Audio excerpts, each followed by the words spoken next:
이 자리 하나님의 은혜와 평강이 우리 모두 함께 하시기를 기원드립니다. 보통 모르는 사람과 우리가 처음 만나면 그 사람에 대하여 궁금해서 이런저런 질문을 합니다. 무슨 일을 하세요? 어디에 사세요? 나이는 어떻게 됩니까? 좋아하는 일은 뭔가요? 몸은 아픈 곳은 없으세요? 혹시 자녀들은 어떻게 됩니까? 그렇다면 아이들 학교 어디 다녀요? 혹시 종교는 있으세요? 이런저런 질문을 통해 공동의 관심사를 찾아 관계를 맺으려고 해요. 관계를 어느 정도 맺은 후에는 좀 더 심도 깊은 이야기를 나누게 되고 서로의 속마음을 털어놓고 이야기하는 사이로 변하게 됩니다. 여러분, 이렇게 돼서 진짜 친한 사이가 되면요, 정말 사소한 것까지 이야기를 나누게 됩니다. 여러분, 자주 만나고 친한 사이일수록 대화거리가 많아요. 이런 별로 물어보지도 않아야 될 얘기를 물어요. 지금 뭐해? 연인도 아닌데. 점심은 먹었어? 반찬은 뭐였는데? 야, 맛있었겠다. 야, 나도 그거 해 먹어야 되겠다. 야, 이렇게 하면 더 맛있어. 야, 이거 저기 가면 더 싸. 여기 가면 더 좋아. 이처럼 말하지 않아도 되는 사소한 이야기를 한다는 건 그만큼 관계가 뭐였다라는 거예요? 뭐예요? 친밀해졌다는 것 아닐까요? 저는 주님과 우리의 관계가 이처럼 사소한 이야기를 나누는 사이로 변해야 된다고 생각합니다. 우리가 주님과 매일 함께 한다라고 말은 하는데 주님과 나누는 이 이야기들을 보면 사소한 이야기보다는 좀 무거워요. 그리고 나의 기도 제목들을 주님께 나와 말할 때 훨씬 더 많다라는 거예요. 저희 집에 아들이 하나 있습니다. 아들이 학교에 갔다 오면요, 현관문을 여는 동시에 엄마를 부르면서 이런저런 이야기를 다 해요. 한 30분에서 40분 동안 혼자 떠드는 것 같아요. 제가 다른 방에서 이렇게 듣고 있으면 굳이 저런 이야기까지 한단 말이야? 안 해도 되는데. 여기서 끝나지 않아요. 아들이 학교에서 있었던 감정, 생각까지 다 엄마랑 뭐예요? 공유하고 다 나눠요. 바로 이것이에요. 우리가 주님과 일해야 한다는 거죠. 주님과 친밀하면 친밀할수록 별것 아닌 이야기를 나누는 사이로 변한다는 거예요. 별것 아닌 사소한 이야기 속에 자기의 생각을 담고요, 거기에 감정까지 주님께 말하는 사이가 될 때 참된 그리스도인으로 변하는 것이 아닐까 생각해 보았습니다. 우리가 하나님께 사소한 이야기를 나눌 수 있는 것은 우리가 하나님께 사랑받는 존재라는 정체성을 가질 때라는 거예요. 주님께 사랑받는 존재임을 깨달을 때 자신의 처한 처지를 비롯하여 아주 사소한 것까지, 아주 작은 필요까지 꺼리낌 없이 주님 앞에 다 내보인다는 거예요. 자신이 사랑받고 있다는 사실을 아는 사람은 그 누구에게 자신을 증명할 필요가 없어요. 근데 그 반대로 주님께서 자신을 사랑하고 있다는 사실을 받아들이지 못하는 사람은 자꾸 주변 사람들에게 늘 자기를 증명하려고 해요. 자기가 얼마나 괜찮은 사람인지 이렇게 자꾸 보여주려고 해요. 그러면요, 자기를 증명하는 일에 어떻게 돼요? 주변 사람들이 너무 피곤하고 힘들어한다는 거예요. 오늘 본문 말씀을 보시게 되면 주님께 사랑받는 자가 나오고요, 주님께 사랑을 받은 것 같은데 그거를 거부하고 자기 자신을 자꾸 증명하려는 자들이 나오고 있습니다. 주님께 사랑받은 사도 바울은 에베소서에서 그 사랑을 이 모양 저 모양으로 어떻게 해요? 나타내고 있어요. 그 중에 첫 번째가 말씀으로 사람들에게 주님께 사랑받은 그 사랑을 전하고 있습니다. 바울은 제자들과 함께 해당해서 하나님의 나라에 대하여 강론하고 복음을 전합니다. 또 두란노 서원에서 2년 동안 하나님 나라를 집중적으로 가르치며 양육하였습니다. 사도 바울은 두 번째로 아픈 병자들을 치유해 주었습니다. 11절 말씀을 보시게 되면 바울의 손으로 놀라운 능력을 행했다라고 기록하져 있어요. 12절 보게 되면 바울이 쓰던 송수건으로 심지어 자신이 천막 만들었을 때 입었던 앞치마를 가지고도 병을 낫게 하였다라는 구절이 되어져 있습니다. 사도 바울은 세 번째로 악한 귀신을 쫓아내었습니다. 여러분, 사도 바울이 말씀 사역과 치유 사역과 귀신 쫓아내는 이 사역을 통해 말하고자 하는 것이 무엇이었을까요? 사도 바울이 에베소 사람들에게 이 같은 세 가지 사역을 한 이유는 딱 하나예요. 주님께서 여러분을 사랑하십니다. 여러분은 사랑받는 존재입니다 라는 것을 알려주기 위해서예요. 우리가 즐겨 부르는 찬양 가운데에 이런 찬양이 있어요. 화면을 보실까요? 당신은 사랑받기 위해 태어난 사람, 당신의 삶 속에서 그 사랑받고 있지요. 태초부터 시작된 하나님의 사랑은 우리의 만남을 통해 열매를 맺고. 이 찬양이에요. 우리 너무나 전 국민이 이 찬양을 다 할 거예요. 사도 바울은 이 찬양의 가사처럼 에베소 사람들에게 말씀으로 치유사역으로 악한 귀신을 쫓아내는 것을 통하여 뭐 한다라는 거예요. 너희는 주님께 뭐 한다? 사랑받는 존재야 라는 것을 말해주고 싶었다라는 거예요. 그래서 에베소 사람들이 더 이상 뭐 하지 말라라는 거예요. 우상과 노마 황제를 섬기지 말고 주님의 사랑받는 자로 거듭나라고 말하고 주는 거예요. 그러면 이 찬양의 하답송이 뭐예요? 하면 볼까요? 감사해요. 깨닫지 못했었는데 내가 얼마나 소중한 존재라는 걸, 태초부터 지금까지 하나님의 사랑은 항상 널 향하고 있었다라는 걸. 고마워요. 그 사랑을 가르쳐준 당신께. 여러분, 사도 바울이 에베소 교인들에게 당신은 사랑받기 위해 태어난 사람이라는 것을 이 모양 저 모양으로 가르쳐주고 있습니다. 그래서 그들의 입술에서 뭐 하라는 거예요? 바울 선생님 감사해요. 내가 이제 비로소 주님께 사랑받는 존재라는 것을 내가 알게 되었습니다 라는 그 고백을 듣고 싶어서 2년 동안 두란노 서원에서 하나님의 말씀을 강론하고 치유사역하고 악한 귀신을 내쫓은 사역을 했다라는 거예요. 하지만 사람들은요, 주님의 사랑에는 관심이 1도 없고요, 뭐에만 관심을 보여요? 바울이 행한 능력에만 관심을 보인다라는 거예요. 이들은 한결같이 자신 있는 자리에서 증명해야만 먹고 사는 자들이에요. 그들은 자신보다 더 뛰어난 능력을 행한 바울을 유심히 뭐예요? 관찰합니다. 도대체 바울이 어떤 능력이 있어서 어떤 주문을 쓰는지 살펴봅니다. 근데 바울이 이렇게 얘기하는 거예요. 나사렛 예수의 이름으로 명하노니 귀신아 나가라 라고 외치자 악한 귀신들이 다 도망갔다는 결론을 내렸어요. 여러분, 예수님 당시에도 유대인들 중에는 전문적으로 귀신을 추방하며 먹고 살았던 사람들이 있었습니다. 이들은 원래 주술적인 방법 또는 신들의 이름을 부르면서 귀신을 쫓아내는 의식 또는 주문을 외웠습니다. 우리가 잘 아는 것처럼 유대인들 중에는 여호와의 이름을 부르기도 하고요, 더 나아가 모세, 심지어 솔로몬 같은 이름을 주문으로 사용했다라는 거예요. 뭐 저의 얘기가 아니에요. 위경이라는 게 있어요. 우리는 정경이죠. 외경이 있고요, 또 위경이 있어요. 위경은 성경은 아니에요. 근데 위경 중에 하나인 솔로몬의 유언서에 따르면 솔로몬이 예루살렘 성전을 건축할 때에 이를 방해하는 귀신들이 있었대요. 그들을 뭐예요? 솔로몬이 제어하였고, 심지어는 귀신들의 힘을 입어 성전 건축에 뭐 했다는가? 그들을 활용하였다는 얘기가 있어요. 또한 솔로몬은 모든 귀신들을 효과적으로 제어할 수 있는 비법을 가진 사람이라고 솔로몬의 유언서에서 이렇게 기록하고 있어요. 이거 진짜 믿어야 될지 말아야 될지 그냥 유대 전승에 따르는 스토리예요. 이러한 인식이 유대인들뿐만 아니라 이 이야기가 이방인들에게 이렇게 다 퍼지다 보니까 귀신을 쫓아내는 사람들은 솔로몬의 이름을 뭐예요? 인용하였어요. 이들은 한 가지 방법뿐만 아니라 효과만 있다며 오만 사람들의 이름을 다 뭐예요? 활용하였어요. 그 중에 하나가 바로 뭐예요? 예수 그리스도의 이름까지도 이용했다라는 거예요.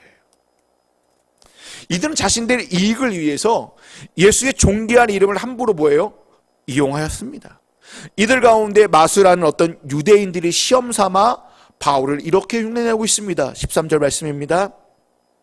그런데 귀신 축출가가 행세하며 떠돌아다니는 몇몇 유대 사람들조차도 바울이 전파하는 예수를 힘입어서 내가 너희에게 명령한다고 말하면서 악기 들린 사람들에게 주 예수의 이름을 이용하여 귀신을 내쫓으려고 시도하였다라고 기록하고 있습니다. 여기 화면에 보시게 되면 여기 땡땡 있잖아요. 바울이 전파하는 예수를 힘입어서 너희에게 뭐한다? 명령한다. 이게 일종의 주문인데 전승에 나온 걸 약간 변형했어요. 예수님의 이름을 귀신을 쫓아내었다는 그 기록이 지금 파리의 박물관에 소장된 이 파피리스 574번 3000 몇백 줄에 있대요. 거기에 보면 이렇게 기록되어져 있어요. 내가 히브리인들의 신 예수를 빙자하여 너희에게 명하노라라는 기록이 있다고 합니다. 그러니까 옛날 뭐예요? 귀신을 쫓아낸 사람들은 내가 히브리인들의 신 예수를 빙자하여 너에게 명하노라, 이게 일종의 주문이래요. 근데 이 얘기는 누가 사용했어요? 예수의 제자들이요, 예수님의 이름으로 행했던 기적들에서 가지고 온 거라는 거예요. 그럼 에베소에 있는 이 마수라는 유대인들 역시 뭐 하는 거예요? 바울이 전파하는 그 예수라는 그것을 주문으로 이용하여 귀신을 쫓아내려고 했다라는 거예요. 우리는 알고 있잖아요. 아무리 그들이 예수의 이름을 수백 수천 번 부른다고 해요, 역사가 일어날까요? 절대로 일어나지 않습니다. 왠지 아세요? 예수의 이름은 예수와 관계 있는 자들이 부를 때에 능력이 나타나는 거예요. 다시 말하여 주님께 사랑받은 자들이 예수 그리스도의 이름을 부를 때에 효력이 발생된다라는 이야기입니다. 여러분, 그들의 말을 다시 한번 보십시오. 바울이 전파하는 예수의 이름을 힘입어서 내가 너희에게 명령한다라고 말하고 있어요. 이건 세머적이에요. 우리가 좀 전에 드라마 바이블로 읽었던 이 개정에서는 명령한다가 아니라 뭐라고 되어 있냐면 명하노라라고 되어져 있어요. 아무튼 명령하다든 명하노라는 이 말은 명령형이 아니에요. 언어적으로 보면 이렇게 되어 있어요. 내가 부탁한다, 내가 애원한다라는 거예요. 악한 귀신을 쫓아내는데 뭐 하고 있는 거예요? 귀신을 쫓아낼 이 사람들이요, 귀신한테요 뭐라고 얘기하는 거예요? 내가 좀 부탁할게, 좀 나가줄래? 내가 이렇게 애원한다, 좀 제발 좀 나가줘 라고 뭐 하는 거예요? 타협하거나 애원하고 있다라는 거예요. 여러분, 그들은 예수님과 아무런 상관도 없기 때문에 예수님의 이름을 빙자하여 주문 외우듯이 말하고 있다라는 거예요. 근데 더 놀라운 건 무엇인지 압니까? 거기에 유대인 제사장 스게야의 7 아들들도 있었다라는 거예요. 이들이 진짜 제사장의 가문인지 아닌지는 알 수 없어요. 학자들은 아마도 제사장 가문의 이름을 사칭하여 먹고 살기 위한 사꾼들이라고 얘기하고 있어요. 아무튼 성경은 제사장의 아들이라고 나와져 있기 때문에 이들 역시 뭐 하고 있다는 거예요? 귀신을 쫓는 일에 애를 쓰고 있었다라는 거예요. 근데 이게 웬일입니까? 귀신이 나가기는커녕 뭐예요? 오히려 말대답하네요. 말대꾸라고 있어요. 악한 귀신이 이렇게 얘기합니다. 야, 나 예수도 알아. 나 바울도 알아. 근데 너희는 누군데? 너희는 뭐야? 라고 귀신이 뭐하고요? 반문하고 있는 거예요. 여기서 끝나지 않고요, 이 악한 귀신은요 7 아들들에게 달려들어 몸을 상할 정도로 뭐예요? 마구마구 공격해요. 16절 말씀에 보면 이렇게 기록하고 있어요. 그들은 몸에 상처를 입어서 벗은 몸으로 그 집으로 뭐 했대요?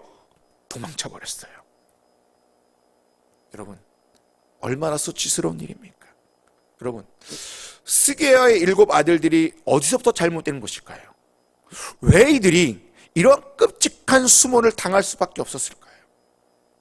제가 오늘 이 본문을 설명하기에 앞서 제가 이렇게 얘기했어요. 오늘 본문을 보시게 되면 주님께 사랑받은 자임을 인정하는 자와 사랑받는 자라는 사실을 거부하고 자기를 증명하려고 뭔가 하는 자들이 나옵니다 라고 얘기했어요. 맞지요? 그러면 스게야의 7 아들들은 자신들이 주님으로부터 사랑받고 있다는 사실을 뭐 하는 자들이라는 거예요? 거부하는 자들이라는 거예요. 주님께 사랑받은 자들이라는 사실을 받아들이지 못한 자들이라는 거예요. 다른 말로 말하면 이들이 이러한 수모를 다는 건 관계성의 문제가 어그러졌다라는 거예요. 이들이 진짜 제사장 집안의 아들들인지 아닌지 모르겠지만 하나님과 아무런 관계가 없던 자들인 거예요. 주님의 바른 암도 없고요, 하나님 앞에 뜨거운 체험도 없이 예수님의 이름만 가지고 그냥 먹고 살려고 이용하려만 했던 자들이라는 거예요. 근데 그 반면 바울의 놀라운 능력은 어디서 나옵니까? 바울의 놀라운 능력은 바울이 가진 것이 아니라 주님께서 바울에게 주었다라는 거예요. 11절 말씀입니다. 화면 보실까요? 하나님께서 바울의 손을 빌어서 비상한 기적들을 뭐 했대요? 행했대요. 바울의 놀라운 능력의 주체는 바울이 아니라는 거예요. 누구라는 거예요? 하나님이라는 거예요. 하나님이 바울의 손을 통하여 놀라운 능력들을 행했다라고 기록하고 있습니다. 여러분, 바울의 이 놀라운 능력은 하나님과 맺은 관계에서 비롯되었다라는 거예요. 여러분, 신앙이 무엇입니까? 신앙은 관계성이에요. 누구와요? 예수 그리스도와요. 나를 위해 고난당하시고 나를 위해 십자가 달려 죽으시고 사흘 만에 부활하신 그리스도와 관계 맺는 것이 신앙이라는 거예요. 주님과 깊은 관계 속에 놀라운 능력이 나오는 줄로 믿습니다. 다르게 말하면 사도 바울의 능력은 주님께서 베푼 사랑을 인정하였기 때문에, 그 사랑을 받아들였기 때문에 나온 것이라는 거예요. 여러분, 바울의 능력은 사랑의 또 다른 뭐예요? 모습이라는 거예요. 어떤 자에게는 예언하는 은사로 나타나기도 하고요, 어떤 사람에게는 영을 분별하는 은사로 나타나기도 하고요, 어떤 사람에게는 여러 가지 방언을 말하기도 하는 사람도 있고요, 어떤 사람은 그 방언을 뭐예요? 통역하는 모습으로 나타난다는 거예요. 그것은, 은사는 다른 말로 말하면 뭐라는 거예요? 하나님께 받은 사랑이라는 거죠. 그 사랑이 각각의 선물로 그들에게 주어졌다라는 거예요. 그렇기 때문에 사도 바울이 에베소에서 행한 사역들은 주님께 받은 사랑에서 비롯되었다라는 거예요. 그래서 사도 바울은 서신서 이렇게 기록하고 있어요. 나는 주님께 빚진 자라고요. 뭐에 빚진 자예요?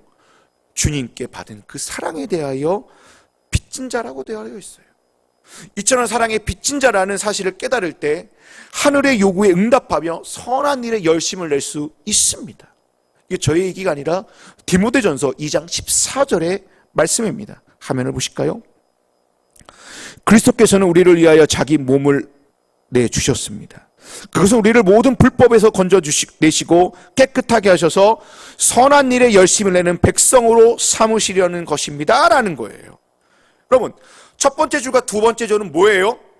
하나님의 예수 그리스도의 사랑이고, 그 사랑으로 말미암아 우리가 선한 일에 열심히 내는 백성이 되었다라는 거 아니겠습니까? 여러분, 제 생각에 빚진 자라는 것은 주님과의 관계성을 가장 명확하게 나타내는 용어인 것 같아요. 우리 역시 다 빚진 자입니다. 뭐 갚을 빚이 있어서 빚진 자라는 것이 아니라 주님께 받은 은혜가 너무나 크기 때문에 갚을 수 없는 은혜를 뭐예요? 다 받은 자라는 게 빚진 자라는 거예요.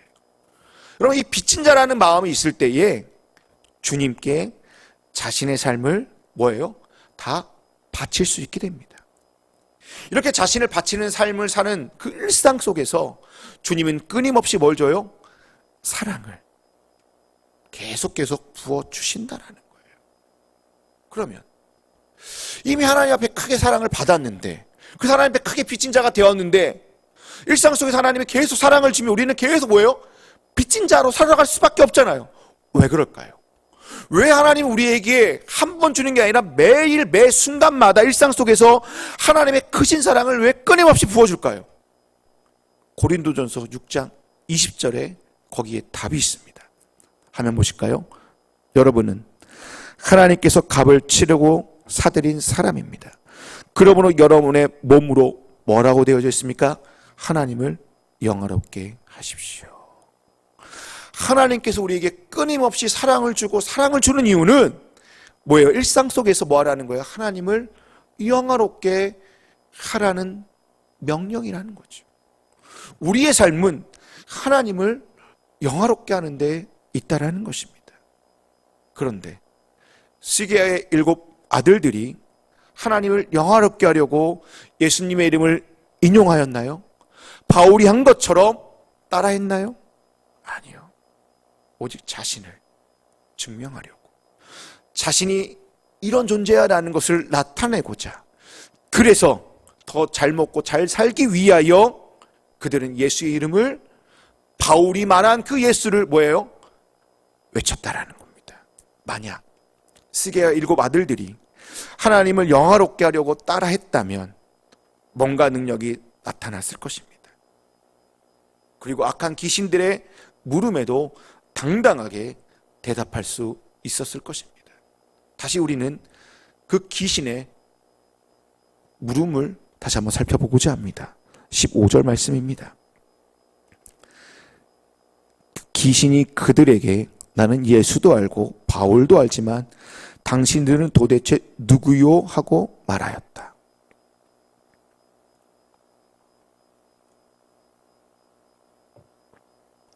여러분, 성경, 한글 성경은 모두 안다라고 번역했지만 죄송합니다. 귀신님이네. 귀신이 예수님을 안다라는 말과 바울을 안다라는 그 안다는 엄연히 차이가 있습니다.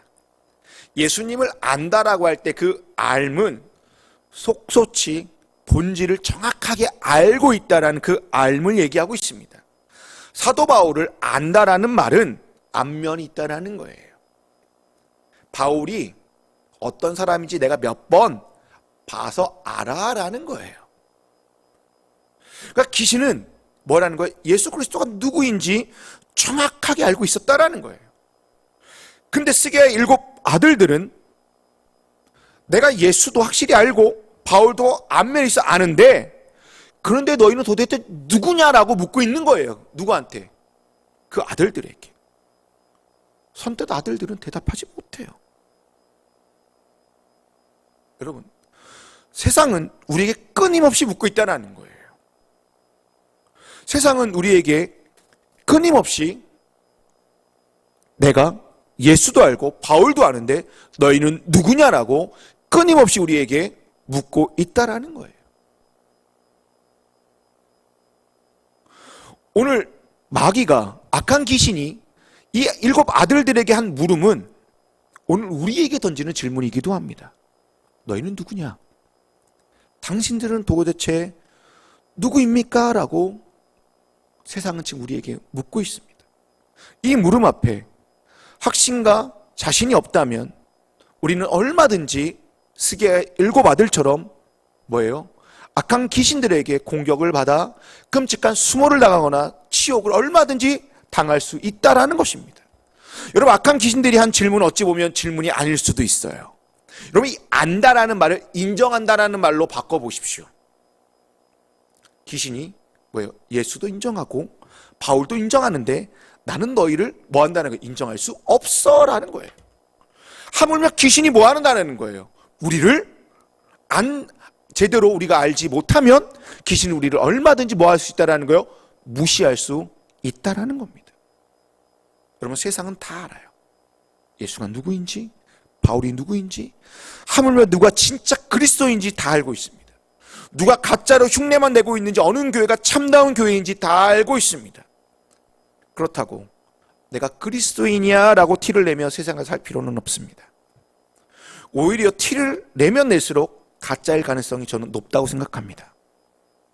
빈수레가 요란하다는 말처럼 속에 든 것이 없는 사람들이 있는 척하고 아는 척하고 거칠애와 외형만 드러나는 그러한 신앙의 모습을 가지고 있기 때문에 그들은 가짜일 가능성이 더 높다는 얘기입니다. 여러분, 신앙은 우리가 익히 알고 있는 속담처럼 벼가 익으면 익을수록 고개를 숙인다는 이 말처럼 내면에 예수 그리스도의 사랑으로 꽉 찬 사람은 그리스도의 사랑으로 말미암아 겸손한 모습이 뭐예요? 드러날 수밖에 없습니다. 굳이 그리스도인이라고 말하지 않아도 자연스럽게 주님께 받은 그 사랑이 뭐예요? 흘러나오게 되어져 있다라는 거예요. 그 사랑을 스게의 7 아들처럼 이 세상에서 증명할 필요 없습니다. 왠지 아십니까? 이미 내 안에 그 사랑이 있기 때문에 이 모양 저 모양으로 일상에서 뭐예요? 나타나. 그 사랑이 필요한 곳으로 흘러가기 때문입니다. 이게 주님이 주시는 사랑의 법칙입니다. 이제 말씀을 저는 마무리하고자 합니다. 오늘 우리는 너희는 누구냐라는 질문 앞에 서 있습니다.